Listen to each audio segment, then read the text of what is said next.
also a big, tall, bald, bearded man with glasses who makes Scary Shandling references. So it sort of feels like Eli is like the middle Pokemon evolution between me and my dad. Like if I get enough experience, I become an Eli. Then if you give Eli a divorce stone, he becomes my dad.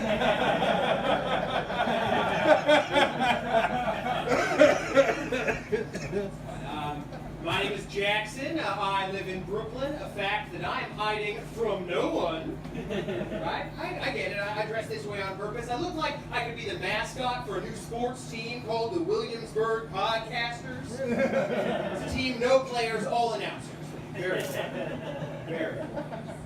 I'm from the Midwest. I think I'm very Midwestern, but also I'm extremely narcissistic. It's called having a gosh complex.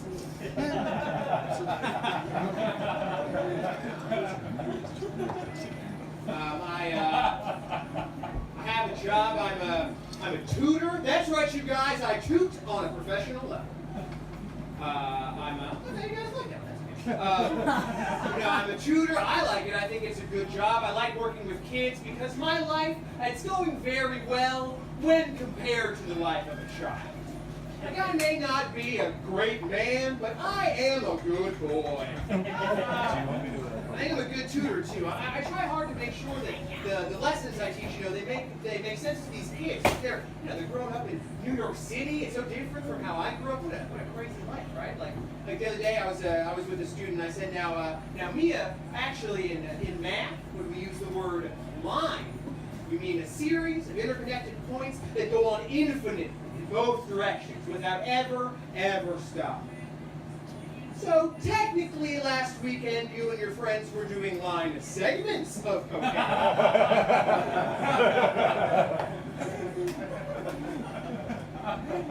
I wear glasses, I can't see very well. I actually was recently diagnosed with a medical condition commonly referred to as baby eyes.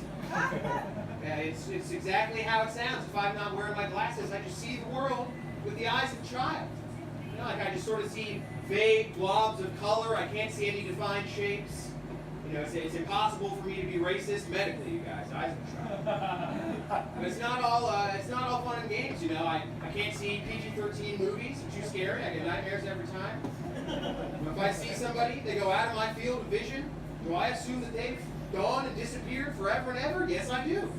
It's very traumatizing, okay? Does it hurt? Yes, every time. I'm like Wolverine. They come back into my field of vision? Will I giggle? Absolutely!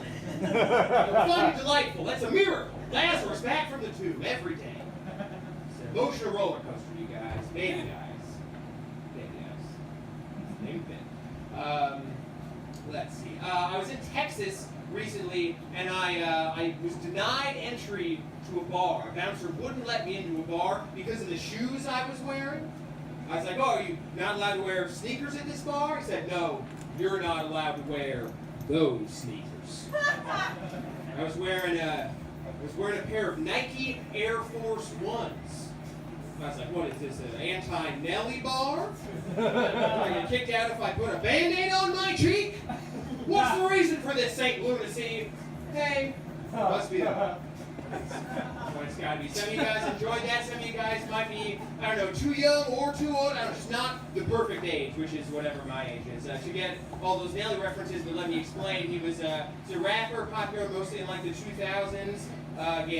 He did wear a Band-Aid on his cheek. He had the song, of course, goes, "Hey, must be the money." But he's perhaps most famous for the song "It's Getting Hot in Here," which is actually the first in history. The first sex positivity anthem aimed specifically at people who cannot afford air conditioners. Okay, still clapping, that's good. Sometimes people clap when they think I'm actually saying a thing, and then I just say a silly thing. They say, you're on board the whole time. Very supportive, great. Stay in the course.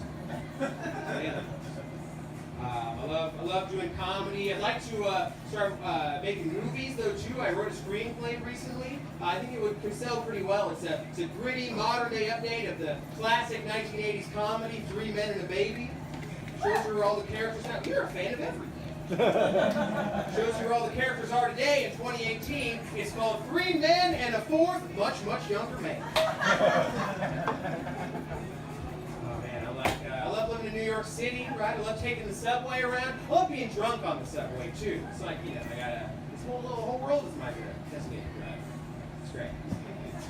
Being drunk on the subway is great. You know, you learn a lot about yourself. It's the only time I've ever genuinely and honestly asked myself the question, I wonder why everyone else on this roller coaster is so sad.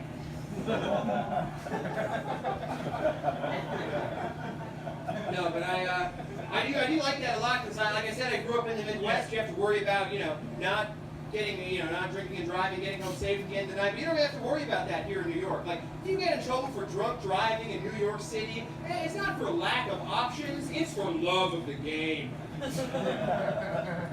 In the Midwest, it's a big problem. You know, we have a problem with these things. But we also, you know, there are other problems that we're facing as a region. So I like to think, oh, maybe let's be creative, see if we can turn some problems into solutions. Yeah. It's like we have a big problem with drunk driving. We also have a big problem with obesity. But think about it.